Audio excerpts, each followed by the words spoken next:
જી sir. આજે અમરેલીમાં એક જે વિકટ સામાજિક સમસ્યા ઊભી થઈ છે, જિલ્લાનું મુખ્ય મથક છે, શહેર તરીકે કહી શકાય એ પ્રકારનું ઇન્ફ્રાસ્ટ્રક્ચર છે, છતાં પણ આજે અમરેલીમાં મોટા શહેરોની દીકરીઓ આવવા તૈયાર નથી.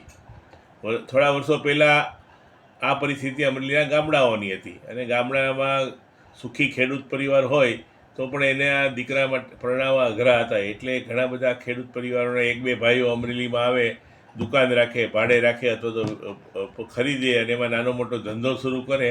એટલે એ કહેવા માટે કે ભાઈ અમારે અમરેલી માત્ર ખેતીથી, અમરેલીમાં વેપાર ધંધો પણ છે, અને એ કારણે જ એના દીકરા પરણી જતા.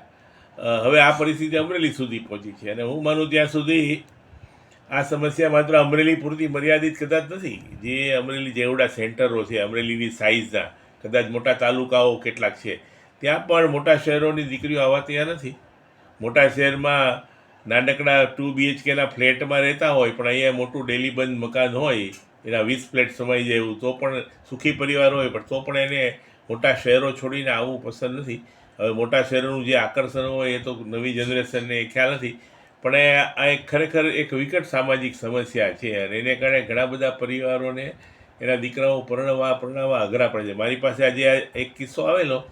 એમણે અમરેલી છોડીને અહીંયા પોતાની દુકાન છે, ધંધો છે, ઘરના મકાન છે, 40 વર્ષથી એમના બાપ દાદા એનું વતન છે, છતાં છોડીને જવા માગે છે. મેં જ્યારે કારણ પૂછ્યું તો કે મારો દીકરાને અહીંયા અમરેલીનું નામ સાંભળે એટલે કોઈ દીકરી આપવાની ના પડે છે.